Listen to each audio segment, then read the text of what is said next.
We are back on Taking Care of Business on Koerner Radio, News Talk, 1180, for the best in Saturday Talk Radio, 1410 KERI, 1230 KGEI, and 1000 KKIM in Albuquerque, New Mexico. Our guest by phone, the capitalist evangelist, Allyn Root, who wrote a phenomenal book we highly recommend, The Ultimate Obama Survival Guide, How to Survive, Thrive, and Prosper During Obamageddon. You know, just continuing what we were talking about a minute ago, Wayne, if people are going to be paying $20,000 in premium, then they're going to be under what they call the Cadillac tax, so they're going to have to pay additional dollars in taxes, which I found interesting. But I wanted to go on a different subject. It seems to me that Obama travels around the world, and everywhere he goes, he talks to students. And he only talks to students. He was in Israel. He was in recently. Where else was he, Marty? Oh, he's been everywhere. Yeah. But everywhere he goes, Mexico. He Yes, talks to yes. students. That's all he talks to. And why is he only talking to students, do you think? Because they're brainwashed, because they're easy to continue to brainwash or brainwash more, because they don't know anything about money, because they've never gotten a paycheck in their lives, they don't understand anything about how much is taken out by the government, because if they have gotten a paycheck, it's working at McDonald's, and so they really know nothing about what comes out of it. They only see their final check, but someday they're going to get a real job when they graduate college, and they're going to be big boys and girls, and they're going to make $50,000 or $100,000 a year, and when they find out they only get to keep half of it, they're going to hate Obama, so he needs to brainwash them now and get them before their minds have actually formed and convince them that we need a socialist state. That's why. Listen, I say all the time, Marty and Clay, that Obama is doing such damage to young people and old people that he must hate children and he must hate seniors. And everybody looks at me like I'm crazy, and then I explain and they get it. First of all, if you're young, he is piling debt upon you at the highest levels in the history of the world, not America. $6 trillion in debt in 4 years is a world record that will never be matched by anyone anywhere. If it is, then their country is gone. So as right now, America may be gone, but guess what? You get the bill. If you're young and you get out of college, do you understand, or if you're still in high school or grammar school, do you understand all of this money is owed by you? He's destroying you. He's burying you. He's enslaving you. It's like going back to slavery again, because you are enslaved to $100 trillion in debt and unfunded liability for the rest of your life, and every American citizen will be in big trouble for the next 100 years. So there are kids who aren't even born yet. They're just a twinkle in their mom and dad's eye. And the moment they're born 2 years from now, they're going to owe $300,000 at the moment of birth. No wonder babies cry when they first come out of their mother's womb. It's unbelievable. You know, he's destroying young people, and then how does he destroy old people? You know, Wayne, one of the things I think is going to happen to you, you're going to get audited again. Yeah, the IRS doesn't like me very much. But here's why old people are destroyed by Obama. He is artificially keeping interest rates low at 0%. Yes. They don't belong at 0%, folks. Mm-hmm. He's doing that on purpose because America would be bankrupt and completely out of money if you ever let interest rates go to their natural level, which is like 5 or 6%. He needs them at 0 because we owe $100 trillion, and you couldn't pay it back if it was at 6%. So he's keeping them low to encourage you to buy homes and cars. So it appears the economy is doing okay, and it doesn't look like a total collapse. It's all artificially created. But if you're an old person and you live on the interest in your bank account, the interest is 0.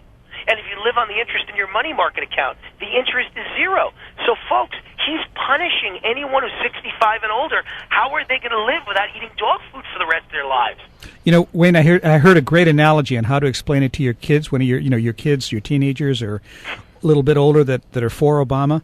Take them out to lunch and eat half their lunch and tell them that's exactly what it's like. Yes, but I'll go a step further. How about this one? There's a classroom, and your kid studies all day and night for 2 weeks to make sure they get an A, and the teacher walks in and says, you did real well, but I'm taking your A away because it's not fair to the others. You have to get a C, and all the people who got an F need to be brought up to a C because we want equality, fairness, and social justice. So even though you studied for 2 weeks and the other guy was busy smoking pot and going to parties and watching movies and playing video games, you're both going to get the same grade. How long do you think that would work in a classroom? Before there were riots and before everybody stopped working and society fell apart? Well, that's what Obama's doing to the business world.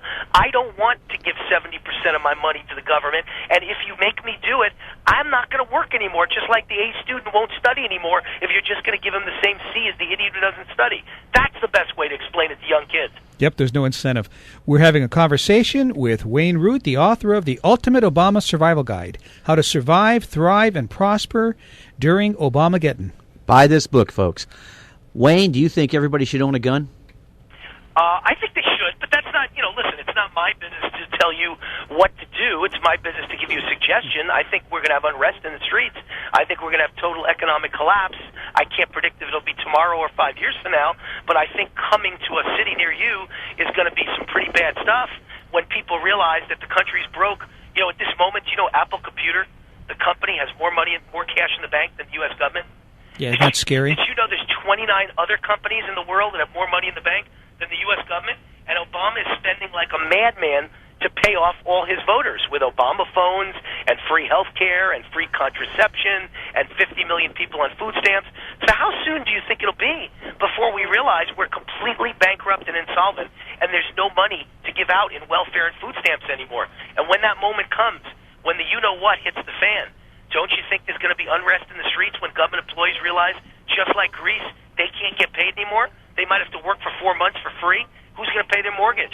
You don't think they'll be rioting in the streets? I do. Yeah. I think you better watch out, and you owe it to your family to understand what guns you might want to own. You need to buy a lot of bullets, because right now there's like a 6-month wait to get bullets, because the government's buying them all up, so you can't get them.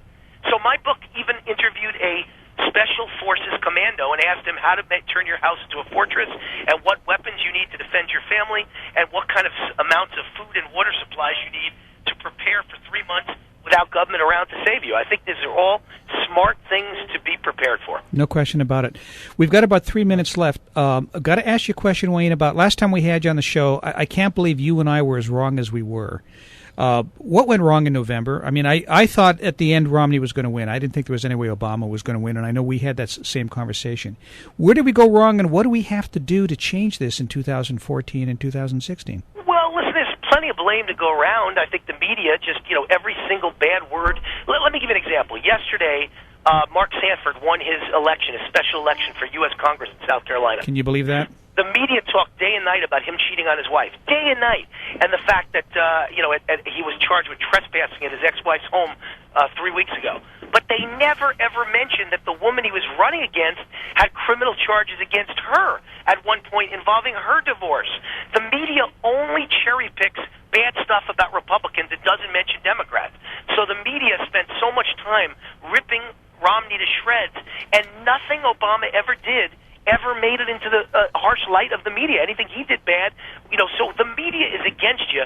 It's very hard. You start out day with a chapter in my new book, The Ultimate Obama Survival Guide, that was called The Banana Republic. I listed like 100 things that Obama's done horrible that the media refuses to even mention. And meanwhile, anything Romney did that was unimportant, they made it into the most important thing in the world. Like when he took the trip to England and he said their Olympics wasn't doing that well. Why would anyone in America even care about that? Yet the media said, oh my God, he's destroying international relations. Mitt Romney's an idiot. It was the most absurd thing I've ever seen. At the time he said it, their Olympics were in trouble. All he did was state a fact. But the media made it like he was a bad man for stating the fact. And then Obama does something really bad like Benghazi and gets 4 people killed, and the media doesn't even mention it. So all it comes down to, guys, is if you're a Republican, you have to work 4 times harder to win an election and be 4 times smarter. Romney wasn't, but hopefully the next guy will, and maybe the next guy will be me. Who knows? Because of Sanford winning, we have to watch out now that in New York, Anthony Weiner doesn't win. Exactly. No wiener jokes here, please. No. That was a fact. That wasn't a joke. So we've got about a minute left with you, Wayne. Let's talk about the book real quick. The Ultimate Obama Survival Guide, How to Survive, Thrive, and Prosper During Obamageddon by Wayne Root. Easiest place to get the book is any bookstore or Amazon? Any bookstore, Sam's Club. If you shop at Sam's Club, if you shop at Costco, they've got them at Costco. If it's not in your store, ask them and they'll get it in. And, of course, Barnes & Noble, Books A Million, and, of course, at Amazon, it's been number 1 or number 2 nonstop for 4 weeks, mostly number 1, but just number 2 yesterday when Bill O'Reilly's new book came out. But having said that, it's doing fantastic. It's a blockbuster seller, and it's got an 18-point plan how you can profit and prosper on the next 4 years of Barack Obama. Highly, highly recommend it. Wayne, it's always a pleasure to have you on. We've got to have you back soon. Thanks, Clay and Marty. Thank you for having me on. Thanks, Wayne. Bye-bye. We'll be back in a moment on Taking Care of Business on Koerner Radio News Talk 1180. Wayne.